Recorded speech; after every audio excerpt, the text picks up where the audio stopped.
Welcome to the Good Shepherd and the Child podcast, where we explore the spirituality of the Christian child through the method of the catechesis of the Good Shepherd. I am your host, Maggie Lozano. Today, we have Maggie Radzik joining us on the podcast. She speaks to us about Montessori's philosophy of psychic deviations and how deviations can come about, the different types of deviations, how they manifest, and how we can help prevent them, as well as how we can heal through the process of normalization and through the work of our hands. So Maggie Radzik is a Montessorian. She is formed in all 4 levels of Montessori. She is also formed in all levels of catechesis of the Good Shepherd. She has been involved in Montessori for over 35 years. She's a level 1 formation leader for Good Shepherd. She has much experience, much wisdom, so much love for the child to share with us. Maggie also wrote an article in the 2023 Journal for CGS USA called The First Plain Child and Obstacles to Normalization. And this article goes beautifully with the conversation that Maggie and I had today. So if you want to continue your journey of understanding deviations, please go read Maggie's article. I put a link in our show notes so that you can read it online or click the link and print it and read it. But it is a really beautiful, beautiful article. I hope you enjoy. Maggie, welcome back to the Good Shepherd and the Child podcast. Thank you, Carrie. Thanks for having me again. It's been 5 years. I think you were probably part of season 1 when we were doing a book study on Joyful Journey that you joined me on the podcast. And so it's been a long time. I'm so excited to have you back. Yeah, good. Thank you. Me too. So this whole season 5, we have really been diving into Montessori's philosophy behind freedom and responsibility, freedom and discipline, and kind of exploring a lot of different nuances in regards to this as a topic, a lot of different tools for us, a lot of different angles for it. And so I would really love to sit at your feet and learn about Montessori's philosophy behind psychic deviations. You wrote a beautiful article in the 2023 journal that we'll have a link in our show notes for people to read that goes so well with this topic. And so I just want to learn from you. Well, I guess first, what are deviations? What is that? What does that even mean? Yeah. Okay. Well, for those listening, if they want to grab their Secret of Childhood book, it's Dr. Montessori speaks in depth in part 2 of the Secret of Childhood, chapter 5, and I think the first sentence is what always strikes me the most. I'll just read it. Observing the features that disappear with normalization, we find to our surprise that these embrace nearly the whole of what are considered as characteristics of childhood. And then she lists a list of psychic deviations. And it's surprising to think once you've been in this work, and for so many experienced catechists, we might forget that people who don't know who the child is in general, many people think these characteristics are normal to the child. This is just, what childhood looks like. And she lists them: untidiness, disobedience, laziness, greediness, selfishness, quarreling, naughtiness, the so-called creative imagination, delight in stories, affectionate attachment to persons, submissiveness, and she goes on. And she says that a whole tome of literature over the decades was written on research into childhood, was written on the deviated child. And she says somewhere in one of her works that one of the greatest discoveries she made was the normalized child, that once children were put in this prepared environment, once the adult observed the needs of the child, the deep needs, and then responded with a prepared environment, and allowed the child to work with what they had been shown. The adult links the child to the environment. And then once the child is working and deepening their concentration, that these deviations fell away. And she goes later into the chapter into specific causes for the different specific deviations. And I think one that parents, you know, well, not just parents, adults, take for granted is that children are possessive. The young child grabbing something and saying, mine, mine, mine, if somebody else touches it. But I can't remember if it's in this part of this book or if it's in another book where I read, she said when the child is continually interrupted by the adult when they're working for something and forced to turn over that object to another child, they never arrive at the secret of created goods, which Mm-hmm. is to use but not possess. So this is where our practice, of not forcing a child to share, which, even when you hear that, you can't force another human person to share. A big person, an adult can take an object out of a little person's hand and make them, give it to somebody else, but that's not sharing. So then that's where this possessiveness comes from. They've never been able to work with something until they were finished with it. So our response is, when a younger sibling or another child in the atrium wants whatever one child is working with, we say, well, no, he's working with that right now. You have two choices. You can choose something else to work with, or you can sit and wait until that material is on the shelf, and then you can work with it. And then what she saw, and it's the same thing that Alfie Kohn, who I love a lot of his articles, it's the same thing he saw in many of his studies of young children, that once they're allowed to have that experience many times of being able to work with something as long as they wanted, and then, put it away and choose something else. Those are the most generous children. Those are the children that at, 5.5, have no problem turning over something to another. But if they haven't had that experience, and, she says in here, also in this chapter, that I'll quote it, a very trivial thing leads to deviation, something hidden and tenuous that creeps in under the guise of love and help, which at the bottom comes from a blindness in the adult soul. And it's, the adult is trying to instill virtue in the young child when we quote, force them to share. The intention is good, but we don't understand, the need of the child. They're so new to the world, and they need to have that experience with matter, with these, created goods, whatever they're working with. We don't allow someone to take something out of someone else's hands, and we don't force someone to turn over something in the middle of, their work. So that's just one of the deviations that she mentions. But I thought that one was so interesting because it's so common. Many mothers have said to me, Maggie, this is really hard when you go to the park and all the other moms are making their children share all of their, making their children turn over their toys. And, we just have to be that light, and, we can say to their child, oh, thank you for offering, but when you're all finished, then maybe we'll use your truck or your ball or whatever. I think that more and more parents are realizing, maybe it's this movement of awareness of child psychology and everything, that this forcing of sharing it's causing damage within the child. And so I think it's becoming more and more accepted. Good. For a child to be honored. Yeah. And I think I see it so much in the toddler atrium. We have this assumption about children that it will cause a problem if we don't share.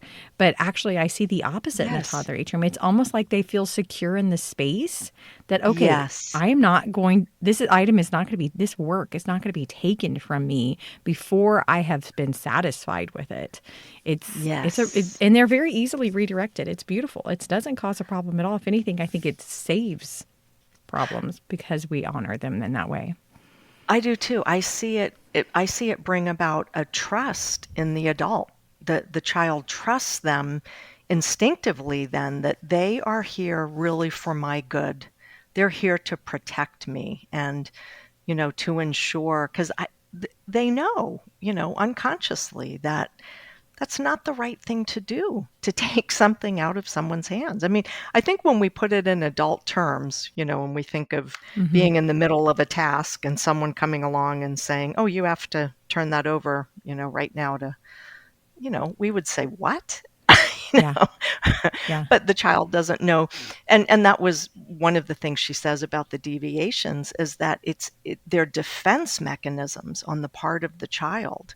They have this energy of life, and the energy is being blocked from developing normally, but that energy's still there. So the energy gets thwarted, and that becomes this deviation. Another one is lying, and I think that's a fascinating one, when she talks about the development of language and how at around 4.5, they have arrived at the knowledge of the power of language.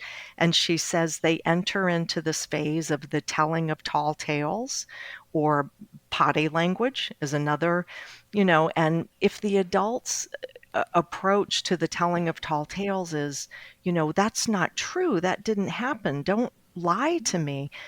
It instills a deviation in the child where they see in the adult world that somebody who tells, especially if the child has teenage siblings who are always telling their parents these big stories of what happened in their day, and they see the parents so attentive listening to the stories. Well, the 4-year-old wants the same serious attention. So they start telling a big story that didn't happen, but they get the parents' attention, they get the adults' attention. And Montessori said that should be, a red flag for us, that this one wants to be listened to. And so rather than correcting them and saying they're lying, she says we should enter in as though it is a story. So one of my favorite was when a mom called me when I was head of school, and I guess when they'd gotten home, her 4.5-year-old had told her that the directress and the environment had been taken out of the classroom in handcuffs, that 2 policemen came in. And so, of course, she called me and, did this happen? And I said, my first response was, is she 4.5 already? I just couldn't believe the little girl, was that old. But I said, of course it didn't. And she was so upset that, so I said, just go back and let's try the Montessori approach. Go back and say, gosh, so what color were the officers' uniforms? And what was I can't remember the teacher's name. What was Miss So-and-so's response? Was she surprised? What do you remember the names of the police officers? And, and the next day when I saw her, she said, yes, I did that. And in about a minute, the little girl said, okay, Mommy, I'm going to go play now. Once she started questioning. So we just enter in as though it's a story, and it passes. It's a phase of about 6 to 7 months, and then it passes when we give them the time and really listen to what, they're saying to us. You know how easy it is to just try and pacify a little one rather than stop and really listen to them. Mm-hmm. Yeah, it goes back to the deep need for observation with this, but it also speaks into paying attention to the reason behind behavior, right? There's always a Yes. motivation behind the behavior that we need to pay attention to. And like in this Yeah. situation, the child is needing to be listened to. The child is wanting to be heard. And so Yes. their object, especially at such a young age, they're before the age of reason. They are not sitting there trying to be manipulative, which is what our culture has taught us, right? So we need to see the Right. motivation behind the behavior, which is wanting to be listened to. And so when we gave that, then the child's like, okay, I'm good. A minute of this and I'm satisfied. I feel listened to now, so we can move on, rather than take Yes. offense of, oh my gosh, my child has just lied to me. They're trying to manipulate me. Yes. Yes, right. They're not capable of that yet.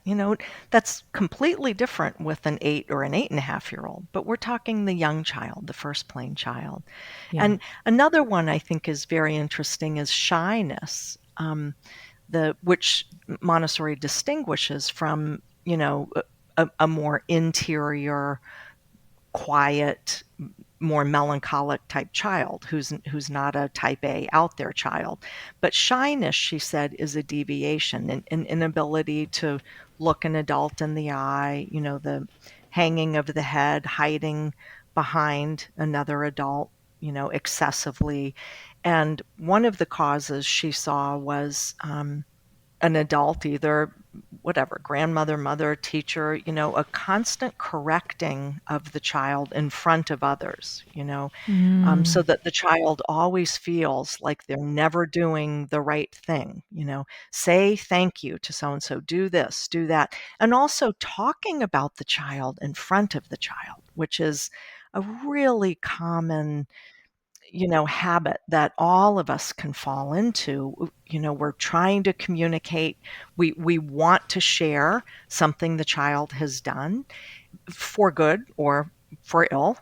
We want to share with the parents, and the parents want to share with the teacher, but we have to find a time when the child is not there, to not speak in front of them. It leaves them feeling powerless, and that it's just okay that people talk about me in front of me and I don't respond back. And she saw that it can really deeply wound the child. And you think we would never do that to another adult, Right. or to our 15-year-old. We would never. The 15-year-old would, elbow us in the rib, mom, but the little ones don't have a defense, and so it's these small things that can, set these deviations, and just to be aware of them, and in the end, all of these things make us better, don't they? It makes us respect everyone more, and to become aware of all the little things in us that need to change. Right. The dignity of the human person is just so strong in this. Yes. What about the unnatural attachment to an adult? Yeah, I think, I go back to my 0 to 3 with Silvana Montanaro. It was such a fabulous course. And she had a lecture that, from Montessori about a healthy attachment leads to a healthy separation. And sometimes, from the very beginning with nursing at 8 weeks old, that Montessori saw that was the first detachment, that at about 8 weeks old, the child starts detaching from the breast while nursing to turn to a noise in the environment, either a sibling or the father or the telephone ringing. Now they're noticing, there's not just mom in the environment. There are other things here too. And she said the approach should be, at that point, the mother turns the child to see the rest of the environment. Yes, let's see who else is out here, and it's this constant flow from there, this little bit of separation, and then we attach again, and a little separation. So if the mother isn't really attuned to that and tries to prevent the child from separating when they're comfortable to separate, then when the time comes that a separation really does need to happen, they're insecure and they don't have that ability to make a healthy separation. And we definitely see this within the toddler age. You've seen toddlers enter that atrium and just say, "Bye-bye, mommy," and walk right in, and you've seen others, hysterical.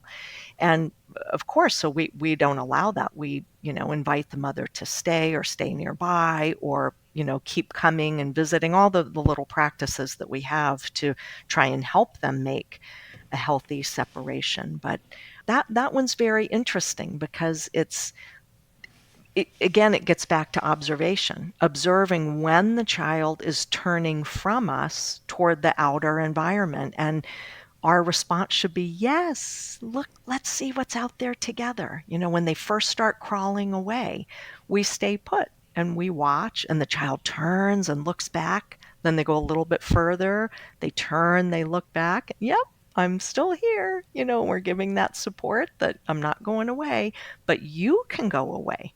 You're secure enough to crawl, as far as you want, that's safe. Yeah. I think part of that also goes back to modeling honesty. So even within your presence. So when you're going to leave, you're not sneaking out the back door to not upset the child. You're going to explain to the child, okay, I am about to go. You're going to stay here with grandma and I will be back to get you in a little bit. I will miss you. It will be hard, but I will be back. Yeah. That type of honesty, that type of dependability within your honesty and your presence, I think will also help with that attachment, a natural attachment as well. But then in your article, you also speak into excess praise being a cause for a natural attachment to an adult. Yes. Yeah. I don't know if she mentions that here in The Secret of Childhood, but she definitely talks about that in Discovery of the Child, that praise for work accomplished as opposed to words of affirmation for who the child is, that that one of the first things it does is it can destroy concentration. And this is another one that Alfie Kohn, corroborates in his research, that when a child is working on something and they complete a puzzle, if the minute they complete the puzzle, the adult starts clapping and saying, "Yay, you did it. Yeah, you did." The child takes their eyes off of the puzzle. They stop the work and they look up at the adult, and they want that. They want that approval from the adult. So they might do the puzzle again to get that same reaction. But, Montessori is saying if we just don't do that, if we just allow work to be its own reward, what usually happens is that the child will repeat the puzzle over and over and over and over. And they really don't they know they've completed the puzzle. Let it be their own reward. What they need is our undying, constant approval and affirmation for who they are. That what a great gift you are and how long we waited for you. And, she says often it's a look in the eye, when the child walks into the room, the smile on the parent's face. But if it's constantly attached, to this doing of an activity and a normal activity, I've seen many children, I mean, I've had them in my classroom, in my atrium, they'll put their work away and they'll come over and say, "You didn't say thank you." And I kind of look at them and, that's interesting. They're expecting a thank you for something that just ought to be done. When we finish our work, we put it away. When there's trash, we put it in the trash can. We don't thank the child or praise the child for throwing something in the trash can. That's where it goes. We don't praise them for using the toilet. That's what we do in our culture. Now let's wash our hands and go on. Okay, what shall we do now? So it sets up a fugue, as she says, a flight from the normal reason for doing an activity. They're doing it now to get our approval, where she says they should know that they have our approval all the time, no matter what. That it's not based on their actions. It's not based on a product of their actions. It is based on who they are. Yes. Right. Yes. Yeah. This is huge. It is. It is. And I think to differentiate it from when the child makes an achievement and looks to the parent, because I have had some moms say, I don't know what to say now. They heard this part of the theory and You're not supposed to say, afraid "Good job, to say what do I anything." say? Right. Right, exactly. Right. Well, that article from Alfie Kohn is very helpful. 5 Reasons to Stop Saying Good Job. That's a very insightful one. But she says, it's just natural if the child is riding their bicycle for the first time without training wheels and, you see the look on you, of course you're going to rejoice with them. But rather than just a simple good job, and Alfie Kohn says this much better than I can, but to reflect back on the work that went into it. You kept trying. Do you remember last week you fell down 3 times? Look, you still have the Band-Aid on your knee, but you didn't give up. You kept going and you did it because you didn't give up. You kept working at it. And how do you feel about being able to ride your bike now or swim across the pool for the first time or flip that fried egg without breaking it, whatever that they get, of course we're going to rejoice with them.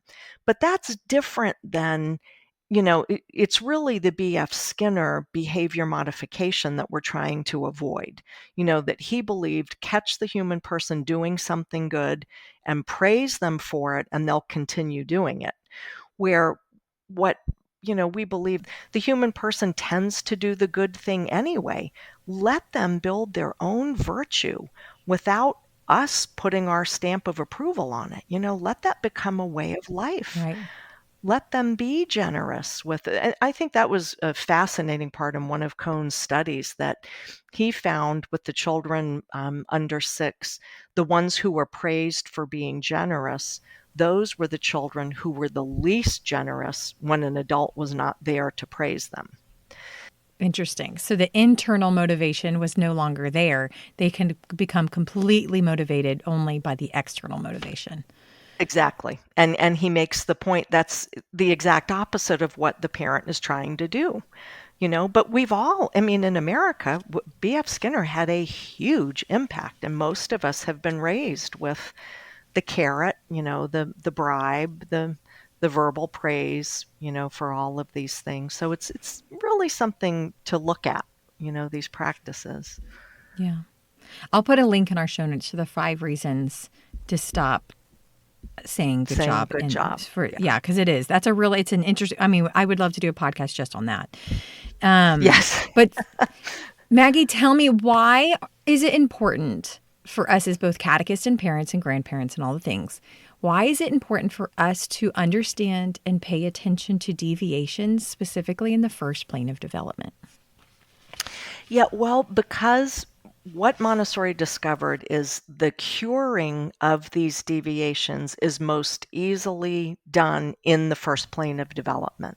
She found that if the deviation wasn't healed before the second plane, that social plane of development, she saw that they went underground. It looked like they disappeared mostly, but then they reemerge at adolescence, and they can reemerge with a vengeance, which then she said there is also a second chance to heal that deviation, primarily through other adults, now that the adolescent is seeking out being around other adults, not just the parent, but that they're very easily cured in the first plane of development. And the cure is through normalization, which begins with freely chosen work undertaken with the purpose that the material was made for. So, not taking the pouring things and stacking them and pouring them on the ground and, but using pouring or using dishwashing or using,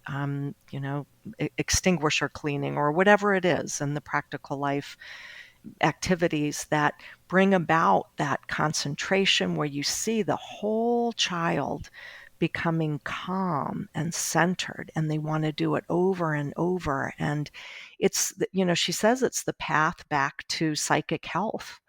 So it's such a beautiful, I will never forget the story of a little girl early in our, when I was at Siena Academy. A father called me, it was his first child, a 3-year-old little girl, who had gone, and he described her as very strong-willed, and she's in graduate school now at Notre Dame. She's a wonderful, wonderful young woman, but, had this strong personality, and they were, thought they had a handful of a child because, they just didn't know. They sent her to an atrium session, and after going 2 times, he said she was changed. He said, my child is changed, and now I've found out that there is a Catholic Montessori school with an atrium attached, and, so we ended up accepting her into our program. But that is a very powerful thing to see. A child coming in with many deviations. Now, they were weak deviations. They weren't, it was a wonderful, loving couple, but they just didn't know the need for movement, the need for concentration, the need for silence. And once she found it, that statement by Montessori that the scattered elements of the personality now work together in harmony, and the child becomes that peaceful, steady being that God intended. So the work we do in the atrium once a week for 2 hours is, we already know it's life-changing, but I think maybe this part of it, maybe we haven't focused on that. It is healing on many different levels. So powerful. So powerful. Puts us back into right alignment. I am imagining like everything kind of lining up, very much like after the fall, before the fall, right? So it's like bringing us back to who we were created to be. And I love that Montessori and what you lifted up, what she said, that the avenue to that is through the work of our hands, like having purposeful work and letting that lead us into this state of normalization. That is what can do that. It's powerful. I don't think anywhere else do you hear about how powerful work is.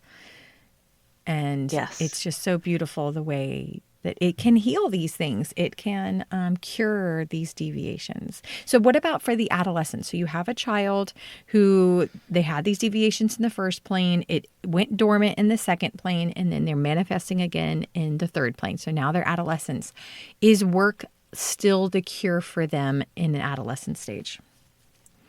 Yes, it's work and it's affirmation by other adults in the community, a welcoming in of that child with all of their deviations or not, into this work community. And, her method of education for the adolescent was, or I should say the prepared environment for the adolescent is a farm, having that farm experience, being out in nature, building a structure. It's the parallel to the 0 to 3, that now the adolescent wants to know what the human family had to go through to bring about civilization. And that's a lot of work. Farming, building a structure, having face-to-face exchange of goods in the marketplace, and being affirmed. That was the period of, apprenticeships under a master, being affirmed by the other elders in the community. And Montessori pointed to the scriptures. She said, who was our model for this but our Lord, who at 12 went to start his work, and it says his parents sought for him with great anxiety. And, son, why have you done this to us? That it was, Montessori felt like this was an incredibly important moment in the life of our Lord, that he was showing us something, that at 12, that the Hebrew belief in the number 12, right, is the number of completion. And what she saw is childhood is complete, and now adulthood is beginning, and they're an infant again. They're a little infant adult, and they need to be treated with a lot of understanding, a lot of opportunities to enter into the adult world in a protected way. And that, this a lot of healing comes about through that work. So powerful. Before we finish, I just want to clarify that when we're talking about deviations, we are not talking about autism, Down syndrome, ADHD. Right. Any type of neurotypical manifestation. Right. Right. That's right. I mean, not neurotypical, sorry. Neurodiverse. Yes. Any of those, right, that need a different protocol. Work is still incredibly important for all of those disabilities, but there needs to be more specialization there. These are common, like she says in the beginning of that chapter, easily sown by a lack in the environment or a lack of knowledge on the part of the adult. And they're easily remedied also. Those other, disabilities are not so easily remedied. Yeah. That's important. And we say that a lot about the prepared environment, and that we as the adult are part of the prepared environment. But I think it's important to just kind of highlight that again, what you just said, that what's important here in regards to deviation is to make sure that the prepared environment is prepared for this child, for these children. And that includes the adult to be prepared to understand who this child is that's before me. Yes. Yes. Yes. They need that individual connection to the environment by the catechist. That's really important, that, one-on-one, the catechist showing that child, because each child is so different and they see things differently and they receive the presentations differently. It's that one-on-one, which is why we have that transition shelf in the beginning of the year.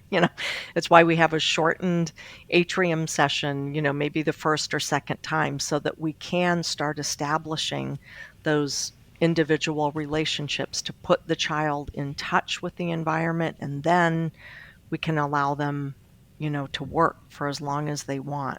But it's that relationship is a really beautiful, important relationship. Yeah. Yeah, definitely. That connection that we all need, right? That's just part of our Yes. human needs there. The Yeah. need for relationship. Well, Maggie, is there anything else that you would like to lift up before we finish today? Oh, I don't think so. Well, are there things that we could point people to if they want to learn more about this idea of psychic deviations, this Montessori concept? Where can they go? Right. The Secret of Childhood, Part 2, Chapter 5. I also think I found recently that a lot of parents have gotten a lot of information and a lot of help from Dr. Montessori's short little book called Montessori Speaks to Parents. It's a fantastic little book that Pearson Publishing has republished, and it's maybe 50 or 60 pages. It's short, but they have some beautiful pictures, and it's very well thought out passages that go right to the heart of what adults really need to hear about the young child. I find that one very helpful.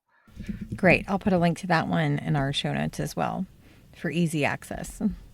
Okay, good. Great. Well, great. Well, Maggie, this has been wonderful. You are just such a huge source of wisdom and knowledge, and I really appreciate you sitting with us today and diving into this topic together. Oh, thanks, Carrie. It was great. Thanks so much. Thank you all for listening to this week's episode of the Good Shepherd and the Child podcast. I would like to share with you a quote from Maria Montessori from her book, The Secret of Childhood. She said, "Among the revelations the young child has brought us, there is one of fundamental importance, the phenomenon of normalization through work. It is certain that the child's aptitude for work represents a vital instinct. For without work, his personality cannot organize itself and deviates from the normal lines of its construction. Man builds himself through working." So I would like to point you to our show notes for some resources to help you continue to grow in your understanding of psychic deviations through Montessori's philosophy. I have a link for you to be able to purchase The Secret of Childhood, which we refer to many times throughout this podcast episode, as well as where that quote was from. I'm also putting a link there for the article that we refer to called 5 Reasons to Stop Saying Good Job by Alfie Kohn. So you can read that article online through the link that I provide, as well as the book Maria Montessori Speaks to Parents. So those resources are there for you in the show notes. I also want to provide for you podcast episodes, the one that Maggie did with us back in season 1, as well as a whole bunch of episodes that we have done on freedom and discipline, freedom and responsibility, and different aspects of that. So there's a whole bunch of episodes there that you can check out that have to do with that. We also have a very unique member-only event coming up on Tuesday, August 26th. It is an event called the Prepared Environment Making Materials, where Don Martin, who is the catechist's husband, as well as Linda Catalano, speaking to us about their wisdom and their passion for making materials by hand. So if you would like to learn more about this special member-only event, please check out our show notes. We also really want to encourage all of our listeners to consider becoming members of the United States Association of the Catechesis of the Good Shepherd. Not only are you supporting our work with the child, but you will have access to unique member-only events, information on our website, as well as receive the annual journal. So please prayerfully consider becoming a member of the United States Association of the Catechesis of the Good Shepherd. Also, don't forget that on our website, we have a page called Podcasts by Series. And this is to help you find podcast episodes that have to do with specific subjects or that go with specific books. Like if you are doing a book study over the summer, you can check out that page to help you use podcast episodes to enhance your book study. We also have level 1 book studies and level 2 book studies with questions to help you with your book study available on our website also. I have links to those things in our show notes. This podcast is sponsored by the United States Association of the Catechesis of the Good Shepherd. If you would like to know more about Catechesis of the Good Shepherd, or if you would like to become a member, please go to cgsusa.org. Thank you all for listening. We will see you in 2 weeks. Go and fall more deeply in love with God.